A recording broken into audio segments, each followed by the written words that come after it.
Good evening. It's Sunday, August 30th, and we're here at SpaceX headquarters in Hawthorne, California. You're looking at a live view of the Falcon 9 rocket as it awaits its 7:18 p.m. Eastern Time launch from Cape Canaveral Air Force Station in Florida. My name is Michael Andrews, and I'm a supply chain supervisor here at SpaceX. For tonight's mission, we'll be placing the SAOCOM 1B Earth observation satellite into a low-Earth sun-synchronous orbit for the National Commission of Space Activities of Argentina, known as CONAI. Now, it's the second and final satellite of our SAOCOM constellation. If you recall, SpaceX launched the first satellite, SAOCOM 1A, back in October 2018 from Vandenberg Air Force Base in Florida. The satellite's main goal is to gather soil moisture information. The data provided by SAOCOM helps increase productivity and competitiveness of sectors like agriculture by generating, for example, risk maps that can help control crop diseases, by implementing efficient fertilizer systems, and for early flood warnings. The two SAOCOM satellites will work in partnership with Italy's Cosmo SkyMed constellation. All the satellites will work together to provide Earth imaging. Each SAOCOM satellite can acquire about 225 images every day. We also have two smaller rideshare satellites on board, Tyvac 0172 and the GNOMES 1 small sat for Planet IQ. Now, Planet IQ designs, builds, launches, and operates one of the most advanced constellations of radio occultation weather forecasting satellites. Radio occultation is a technology that measures and analyzes the signals generated by GPS satellites to determine weather data such as pressure, temperature, and water vapor. This data is used in weather forecast models to greatly improve the accuracy and extend the range of those weather predictions. Now, tonight's launch is an especially exciting one. It's SpaceX's first polar orbit from the East Coast.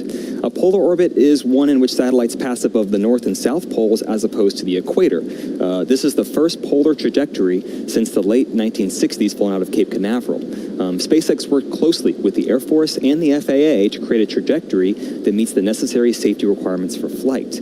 Falcon 9's autonomous flight termination system, its exceptional reliability, and its improved performance over heritage launch vehicles is a key factor in why SpaceX is able to meet the unique performance and safety challenges of launching this polar mission safely from the Cape while still delivering the payload to its desired orbit. Due to the flight path tonight, people along the eastern coast of Florida, including Miami, may be able to see Falcon 9 as it launches to space, as well as our second stage burn following stage separation, and maybe even the first stage boost back burn as it makes its way back to Earth for landing. And because of the time of the day of launch, about 30 minutes before sunset, we might get nice illuminations of the contrails if clouds aren't in the way. Now let's take a look at Falcon 9 out on the pad at the Cape. Good evening. My name is Andy Tran, and I'm a production supervisor here at SpaceX. We're looking at a live view of Falcon 9, our 70-meter, two-stage liquid-fueled launch vehicle as it sits at Cape Canaveral. The bottom two-thirds of the vehicle is the first stage. Its objective is to accelerate the vehicle through the Earth's atmosphere and then separate from the rest of the rocket. For today's mission, it's going to be the fourth flight for this particular first stage booster. It previously supported two cargo resupply missions, CRS 19 and 20, as well as our 9th Starlink launch in June of this year. Like its previous missions, we are going to be attempting to recover this booster, but this time back at land on Landing Zone 1. Now, after the first stage separates, the second stage will then carry the SAOCOM 1B and our two rideshare satellites to a sun-synchronous orbit. Sun-synchronous orbits travel over the Earth's poles as the planet rotates underneath, with the satellite passing over a particular section of the Earth at the same time each day. This type of orbit also provides a constant amount of sunlight, making them especially good for imaging satellites like the ones we have on board tonight. At the top of the rocket, you'll notice a large nose cone. This is called the satellite fairing. It's a composite structure and protects the rocket from the forces of ascent and also houses our payloads.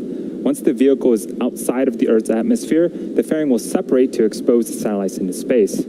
For tonight's mission, both fairing halves are brand new. We only have one recovery ship supporting today's mission, Miss Chief, you can see on screen right now.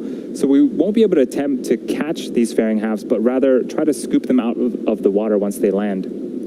The other recovery vessel, Miss Tree, was positioned to support today's Starlink mission, which has now been rescheduled for later on this week. And finally, the large truss structure next to Falcon 9 is called the Transporter Erector, or TE. The TE's job is to roll Falcon 9 out to the launch pad, raise it to a vertical launch position, and also route power, fluids, and communication to the rocket and satellite. Falcon 9 rolled out to the pad with the payload on Friday evening and went vertical yesterday at 2 p.m. Eastern Local Time. The SpaceX chief engineer held a technical poll at T-minus 1 hour, and our launch director held a propellant load and launch go, no-go poll at T-minus 38 minutes. If we do have to call a hold on today's launch for any reason, we do have a backup opportunity tomorrow, same time, pending range acceptance. In terms of fuel, Falcon 9 began loading propellants at T-minus 35 minutes, and that process is still currently underway. Falcon 9 uses a refined form of kerosene called RP1, Rocket Propellant 1, for its fuel, and super chilled liquid oxygen, known as LOX, for the oxidizer. Currently, RP1 is nearly fully loaded on the first stage, about 36,000 gallons, and the second stage is fully fueled at about 9,600 gallons. Liquid oxygen, though, it's still loading on both stages. In terms of helium, we've also begun to load helium into Falcon 9. The vehicle uses helium gas as a pressurant, and it helps push the RP1 and LOX through the Merlin engines. Think of like your car, gravity keeps all the fuel at the bottom. We don't have that luxury in zero gravity, so the helium pushes that fuel to our engine's turbopumps. And then at T-minus 7 minutes, our engine chill process will begin. This is where we allow a small amount of the super chilled LOX to flow into the Merlin engine's turbopumps prior to the full flow of LOX into the vehicle. This helps us avoid any kind of thermal shocks to the system. That LOX is negative 338 degrees Fahrenheit after all. Finally, the transporter erector will retract away from the rocket slightly at around T-minus 4.5 minutes, and this provides enough clearance for Falcon 9 to lift off. The vehicle is healthy, and we, the folks in Mission Control, are currently working no issues on the rocket. In terms of the payload, at T-minus 15 minutes, the SAOCOM 1B satellite finished transitioning from external to internal power. Our two rideshare small sats were already on internal power before the countdown began. It's been a busy weekend at the Cape with a lot of launch opportunities, but the range is approving us and accepting this launch attempt. But weather, let's talk about weather. We know that it did postpone our Starlink launch earlier today, and it does have a real chance of doing that again for this mission. There are a lot of storm cells being generated in Central Florida, and they're heading east towards the Cape. We're still monitoring that situation, and we probably will down to the last minute. But barring weather, all systems continue to be go for a liftoff at 7:18 p.m. Eastern Time. Tonight's launch is of the SAOCOM 1B satellite for our customer CONAI, the government of Argentina's National Civilian Space Agency. SAOCOM 1B is part of a two-satellite system that will use a radar technology known as synthetic aperture radar, or SAR, to monitor the Earth. As we mentioned earlier in the webcast, SpaceX launched the first of these satellites, SAOCOM 1A, in the fall of 2018. With the launch coming up in just about T-minus 6 minutes and 30 seconds, let's take a closer look at the capabilities of the SAOCOM 1B satellite.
All right, we're currently less than 4 minutes from liftoff. Falcon 9 is now moving into the final stages of the countdown. The vehicle remains in good health, but the weather is actually now go. The status has changed last minute. In terms of fuel, the first and second stages are now fully fueled with RP1. LOX loading will continue for the next few minutes.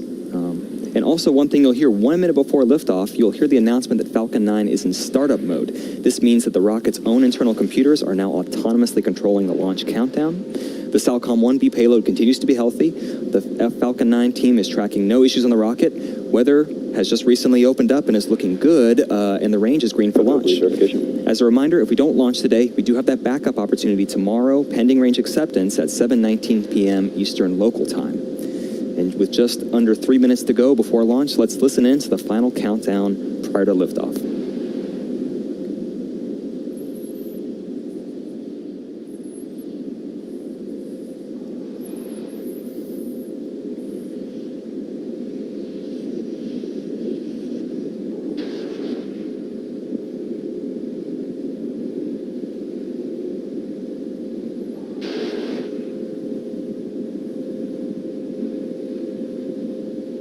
All right, our 9 Merlin engines on the first stage are chilled. They're ready for flight. The LOX loading will complete on that second stage in just a few seconds. Once that occurs, you'll start seeing more of this white clouds venting.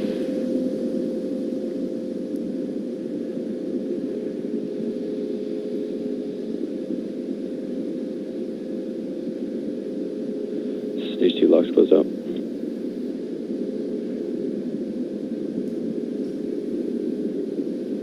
And as our LOX is fully loaded and it's topped off, you'll start seeing this condensation, these clouds form more and more right up until liftoff.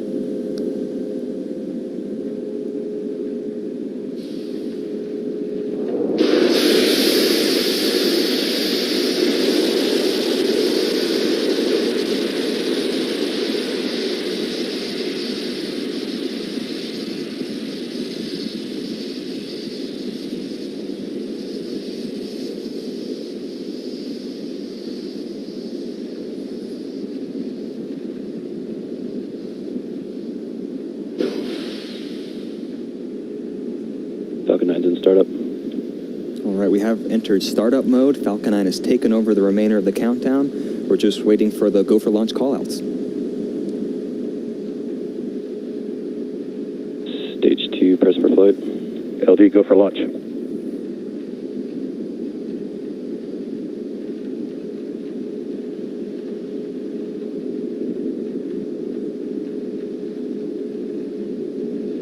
T-minus 30 seconds.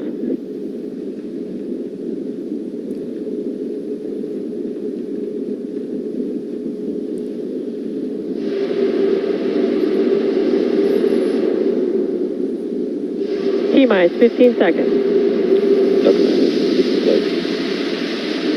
10, 9, 8, 7, 6, 5, 4, 3, 2, 1, 0. Ignition. And liftoff of Falcon's first East Coast polar launch, Ola, Argentina.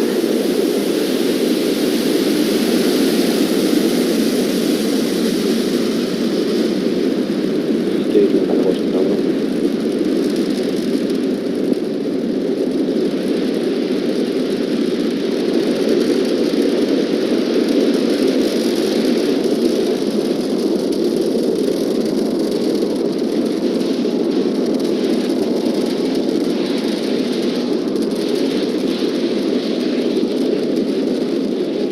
We're now 40 seconds in the flight. Falcon 9 has taken off. It's cleared the tower, and we're currently throttling down to prepare for maximum Q.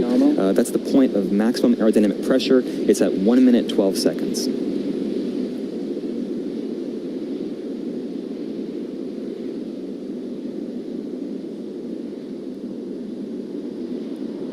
Vehicle is supersonic.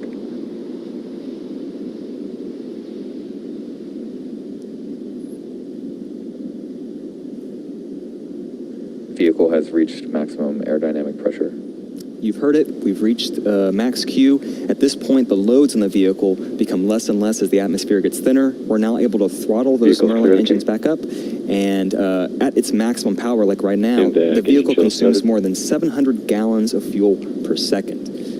All is looking good with our first stage's trajectory. The next couple events, there are 5 events, one after another. First, our main engine cuts off on our first stage. The stages will separate. Our first stage will then flip around to begin its landing attempt. The second stage's Merlin vacuum engine will ignite for second engine start 1. The first stage's boost back burn will start. It's one of 3 burns to help us land. They occur one after another in about 15 seconds. And this is that first polar orbit. If the clouds, you can see through the clouds here, you'll see some unique views that you haven't seen from Falcon 9 over Florida.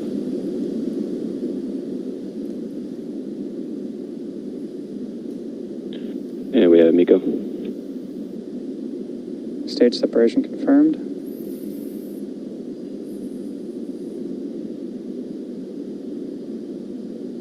And ignition. All right, all of those events happen successfully one after another. This boost back burn, it'll last about 40 seconds. And so you see it on the left-hand side of the screen. On the right-hand side, you will see our second stage carrying those 3 satellites to orbit. And coming up next in about 20 seconds, that boost back burn will end, and then we'll have our fairing deployment.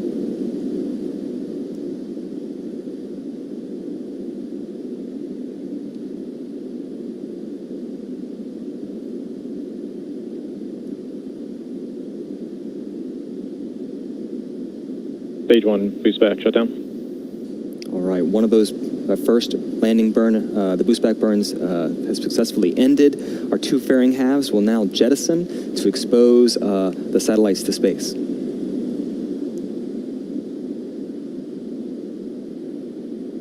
you see the first stage has already been a turnaround, and you can see the nitrogen from our attitude control system helping guide it back. Fairing separation confirmed. There you see our 2 fairing Acquisition halves signal for Bermuda. have jettisoned. You can even see them in the background there on our MVAC engine, and you can see them from land too. It'll take us some time to get those to come back down. We'll keep you posted on the update.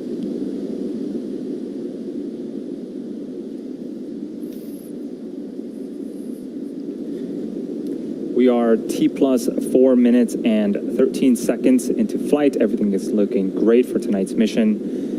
On the right-hand side of your screen is a view of our second stage, specifically its Merlin vacuum engine. We also call it MVAC engine for short. It's currently in the first of its 2 first and only planned MVAC burn. The first burn should last for about another 4 minutes.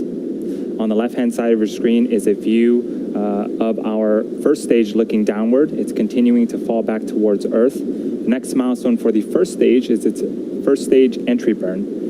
Falcon 9 needs to execute an entry burn to slow itself down before hitting the dense parts of the atmosphere. Without this second burn, relying on the atmosphere alone to slow Falcon 9 down would put unnecessary strain on the rocket.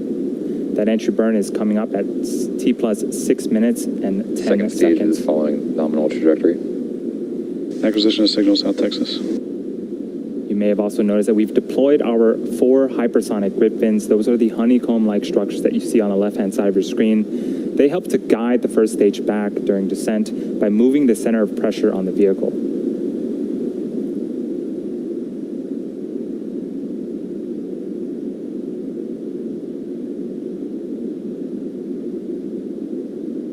Again, those bursts of gas are nitrogen. It's absolutely normal, and those help to orient the rocket during its descent back towards Earth.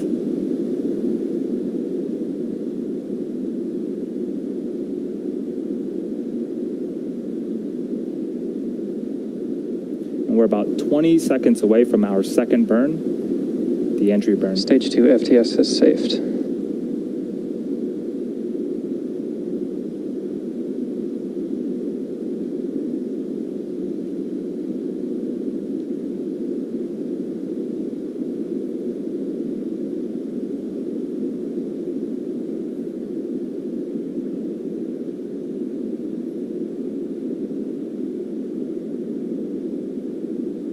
Stage 1 entry burn startup. And 3 Merlin engines have relit and are currently slowing the first stage down before it hits those dense parts of the atmosphere.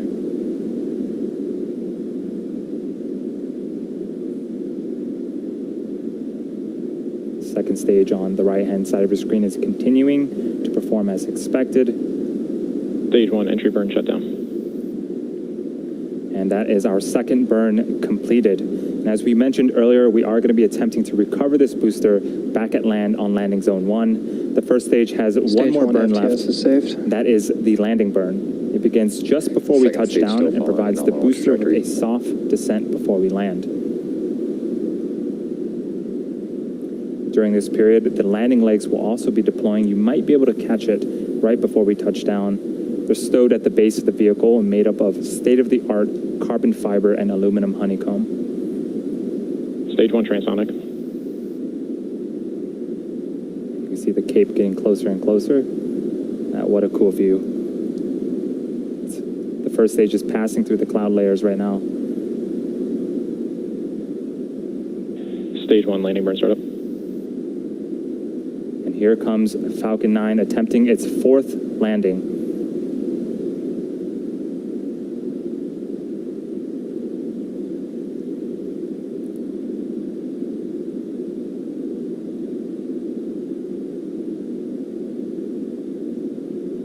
Stage 1 landing leg deploy.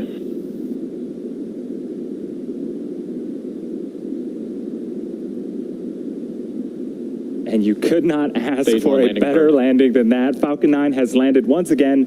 That is number 4 for this first stage booster and the 58th overall of an orbital class rocket. What a way to start off tonight's mission. The second stage and our primary mission are still continuing and remain healthy. The next milestone for the second stage is second engine cutoff 1, also known as SECO 1, and that is coming up at T plus 10 minutes and 5 seconds. During second engine cutoff 1, we'll be shutting down the second stage's MVAC engine. And as we approach this period, we'll be listening very closely for 2 callouts: verification of SECO 1 and then confirmation of a good orbital insertion. Both are going to be critical to ensuring that we deliver all 3 payloads to their intended orbits tonight.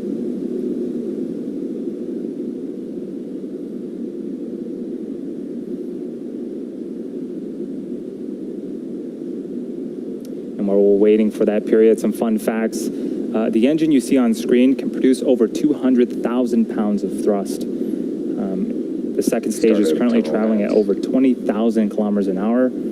At those speeds, you could travel from Los Angeles to New York in just 12 minutes. Very, very fast.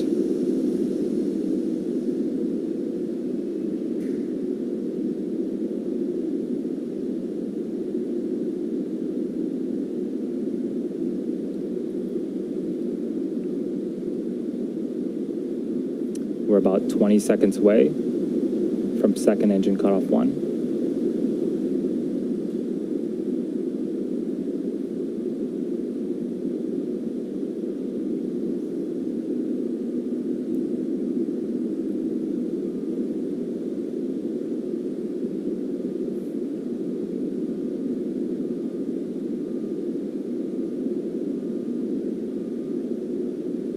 And we have SECO.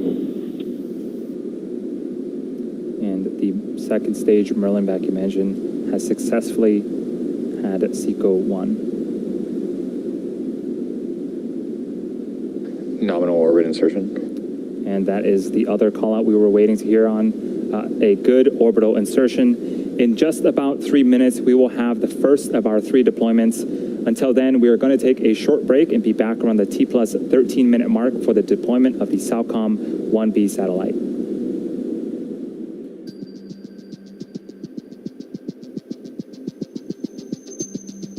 Also signal Bermuda as expected.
a signal, Peru.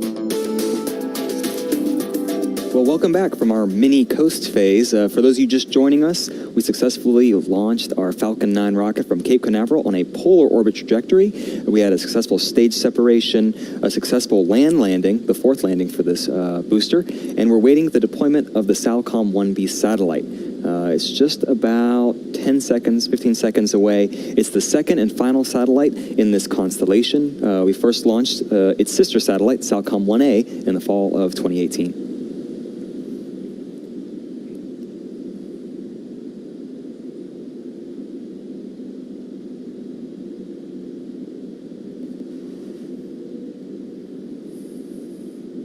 SAOCOM separation confirmed. All right, you've seen it, we heard it. Successful deployment of that SAOCOM 1B satellite. And as a reminder, this satellite and SAOCOM 1A's satellite's goal is to gather soil moisture. It helps increase the productivity and competitiveness of the agriculture sector. It helps us generate risk maps that can help control crop disease. It helps implement better fertilizer systems and provide early flood warnings. These two SAOCOM satellites work together with Italy's Cosmos SkyMed constellation, and they work together by providing up to 225 Earth images per day. But we still do have two satellites left to deploy. We're going to go into another coast phase. This one will last about 45 minutes. We're going to take a break, but we're leaving you with an animation that shows where we are in that coast phase. We'll be back at about T+1 hour for the deployment of the TIVAC 0172 and GNOMES 1 rideshare satellites. We'll see you then.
spacecraft team reports good solar array deploy.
I'll also signal Peru, expected.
Acquisition signal reef.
Welcome back to the webcast of the SAOCOM 1B mission. If you're just joining us, we're wrapping up our coast phase and close to the end of today's mission, which launched this evening at 7:18 p.m. Eastern. We then had successful lighting and shutdown of our second stage Merlin vacuum engine, then a successful deployment of the SAOCOM 1B satellite for Argentina's National Space Program.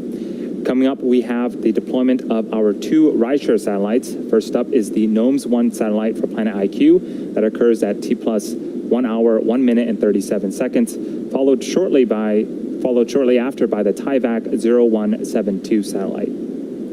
For the GNOMES-1 satellite, due to the placement of our cameras, it's not likely that we'll have visual confirmation of the GNOMES-1 deployment, so we'll be listening in on the communication channels for that.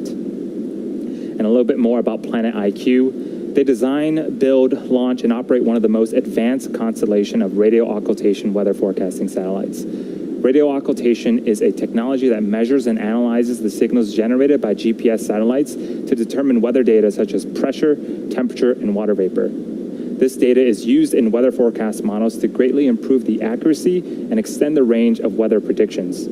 And here's a fun fact about Planet IQ's microsatellite. It's about the size of a carry-on bag, weighing about 39 kilograms or 86 pounds. We're a few seconds out from the GNOMES-1 payload deploy.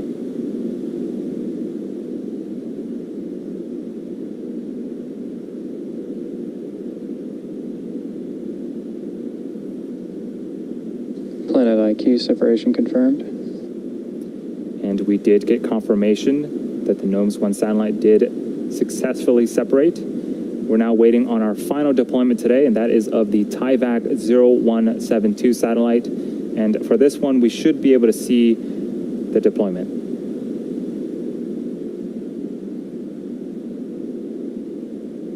We're just about 15 to 20 seconds out.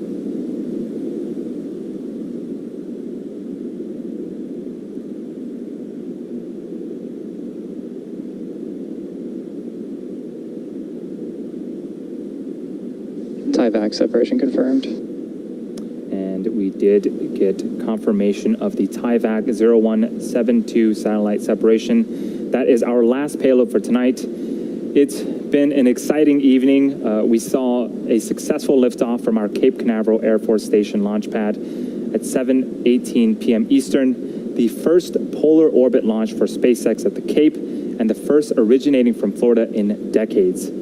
From there, a successful stage separation, a land landing of our first stage back at Landing Zone 1, which marks, and this is a small correction, the 59th landing of an orbital class rocket, not the 58th.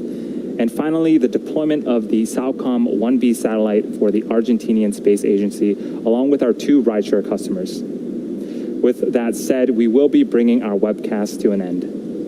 But before we go, we'd like to thank our customer, Konai, for tonight's mission and their great support, as well as rideshare customer, Planet IQ. We'd also like to thank the United States Air Force for range support, as well as the Federal Aviation Administration for the licensing of today's mission. Please continue to follow us on SpaceX.com for future missions and milestones, as well as our Twitter and Instagram profiles. And if you're as excited by what you've seen tonight as we are, and you want to join our team, please visit SpaceX.com/careers to learn more about working with us at SpaceX. And finally, thank you to you, all of our viewers, for your support and for tuning in. We hope you have a great night.